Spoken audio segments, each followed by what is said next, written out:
నారాయణపేట జిల్లా కేంద్రంలోని సిబిఆర్ భవన్లో నారాయణపేట ఎమ్మెల్యే డాక్టర్ చిట్టెం పర్ణికారెడ్డి విలేకరుల సమావేశం నిర్వహించారు. తెలంగాణ రైతులకు ఈ రోజు నిజమైన పండుగ రోజు అని ఆమె కొనియాడారు. ముఖ్యమంత్రి రేవంత్ రెడ్డి నాయకత్వంలో కాంగ్రెస్ పార్టీ రైతులకు ఇచ్చిన హామీ రుణమాఫీతో మాట నిలబెట్టుకుందని ఆమె అన్నారు. ఈ విలేకరుల సమావేశంలో కాంగ్రెస్ పార్టీ జిల్లా అధ్యక్షుడు Prashanth Reddy, municipality chairperson గందే Anasuya, vice chairman Harinarayana Bhattad, కౌన్సిలర్లు ఎండి సలీం, యు మహేష్ తదితరులు పాల్గొన్నారు. హాస్పిటల్ అనేది కూడా మనం శాంక్షన్ కోసం అడగడం జరిగింది. అది కూడా మంత్రి గారు దాన్ని సానుకూలంగా స్పందించి ఈరోజు మనకి త్వరలో ఆ శాంక్షన్ రాబోతుంది. ఆల్రెడీ ప్రక్రియ అనేది మొదలైంది. ఆ మెటర్నిటీ అండ్ చైల్డ్ హాస్పిటల్ ఆ సెంటర్లో వచ్చి మిగతా డిస్ట్రిక్ట్ హాస్పిటల్ మొత్తం అక్కడికి మూవ్ కాకుండా ఒక్కొక్క యూనిట్ ఎమర్జెన్సీ సర్వీసెస్ అనేది కూడా మనం సెంటర్లో ఒకటి ఉంచాలి. కాబట్టి దాన్ని కొంచెం ఇక్కడ కొంచెం అక్కడ అనేది కొంచెం అడ్జస్ట్మెంట్ చేసుకుంటూ ముందుకెళ్తాం.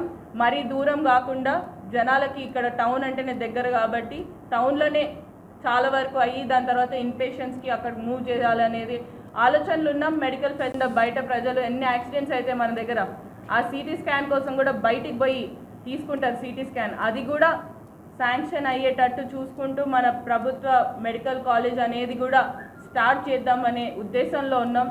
దాంతోపాటు ఇక్కడున్న మెడికల్ డిస్ట్రిక్ట్ హాస్పిటల్ అక్కడికి మారబోతుంది కాబట్టి మరి సెంటర్లో ఏం లేకపోతే ఎట్లా, సెంటర్లోనే కావాలి.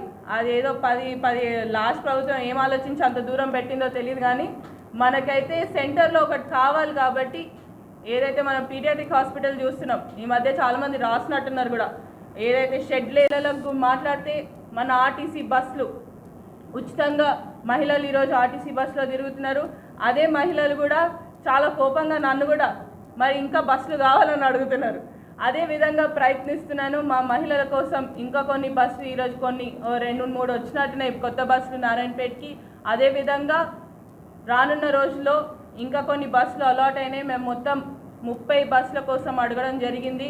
దాంట్లో ఒక 10 బస్సులు శాంక్షన్ అయి రావడం జరిగింది. దాంట్లో 3 మొన్న వచ్చాయి, మిగతా కొన్ని కూడా ఈ ఆగస్ట్ నెలలో రాబోతున్నాయి. అదేవిధంగా కొన్ని రోజులు చేశాము, దాంట్లో కూడా చాలామంది ఇప్పటికే లబ్ధి పొందడం జరుగుతుంది. సో ఒకటి తర్వాత ఒకటైతే ప్రభుత్వం చేసుకుంటూ పోతుంది. ఏదైతే ప్రభుత్వం మా చేతికి 7 లక్షల కోట్ల భారంతో మా చేతిలో పెట్టారో దాన్ని ఆ భారాన్ని చూపించకుండా మేము ప్రజల కోసం పనిచేసుకుంటూ ముందుకు వెళ్తున్నాం. సో తప్పకుండా ప్రతి గ్యారంటీ అనేది కూడా అమలు చేయడానికి ప్రయత్నిస్తూనే ఉంటాం.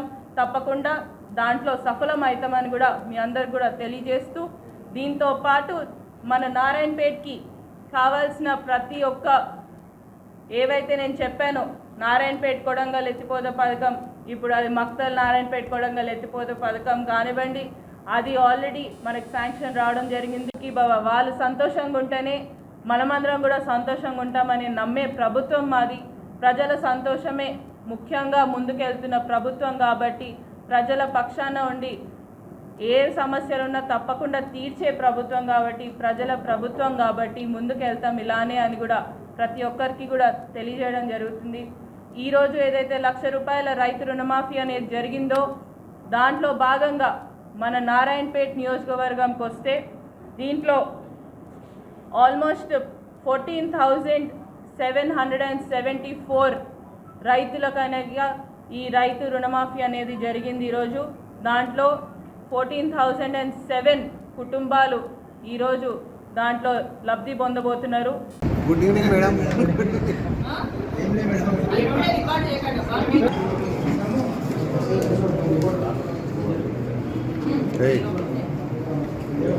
లేపేటప్పుడు పెట్టేటప్పుడు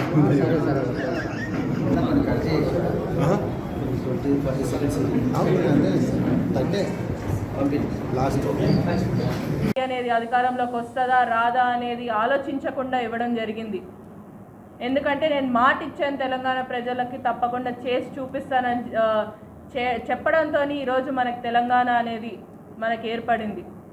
తర్వాత ఏదైతే మళ్ళీ రైతు రుణమాఫీ గురించి మాట్లాడితే, ఇది మన దేశంలోనే అతి పెద్ద ఒక రోల్ మోడల్గా తీసుకొని ముందుకెళ్ళే విధంగా ఈరోజు రైతు రుణమాఫీ అనేది మనం చేస్తున్నాం.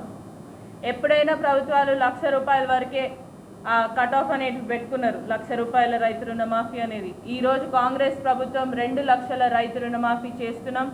ఇది చరిత్రలో నిలిచిపోతుంది అనేది కూడా మీ అందరికీ కూడా చాలా సంతోషంగా తెలియజేస్తున్నాం. నిర్ణయం అనేది చాలా స్పష్టంగా తెలియజేయడం జరిగింది. తప్పకుండా మనము అధికారంలోకి రాగానే రైతులకు అనేది రుణమాఫీ అనేది చేస్తామని చెప్పడం జరిగింది. అదేవిధంగా తుక్కుగూడలో జరిగినది సెప్టెంబర్ 17న 2023 సోనియా గాంధీ గారు రావడం జరిగింది. 6 గ్యారంటీల గురించి చెప్పడం జరిగింది. దాంట్లో రైతులకి ఏకకాలంలో 2 లక్షల రైతు రుణమాఫీ చేసి తీర్తామని చెప్పడం జరిగింది.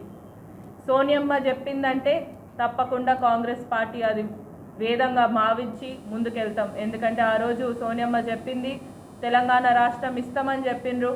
ఆ తెలంగాణ రాష్ట్రం ఇచ్చిండ్రు కూడా. ఎంత పండుగ రోజు అని చెప్పొచ్చు, ఇంకో పండుగ లాగా సెలబ్రేట్ చేసుకుంటున్నాం. ఎందుకంటే ఎన్నో ప్రభుత్వాలు వచ్చాయి, రుణమాఫీ చేస్తామని చెప్పాయి, కొంతవరకు చేసినట్టున్నాయి. కానీ ఏకకాలంలో ఆ రోజు వైఎస్ రాజశేఖర రెడ్డి గారి తర్వాత కాంగ్రెస్ ప్రభుత్వం ఇచ్చింది, ఏకకాలంలో ఇచ్చిన తర్వాత మళ్ళీ ఈరోజు ఏదైతే కాంగ్రెస్ ప్రభుత్వం ఏకకాలంలో రుణమాఫీ చేస్తామని చెప్పిందో అదే విధంగా ముందుకెళ్తుంది. దీంట్లో మన వరంగల్ డిక్లరేషన్, రైతు డిక్లరేషన్లో ఆ రోజు రాహుల్ గాంధీ గారు రావడం జరిగింది మే 6న 2022. ఆ రోజు రైతు డిక్లరేషన్ వరంగల్లో స్పష్టంగా చెప్పింది రైతులని పట్టించుకోవడం లేదు, రైతులు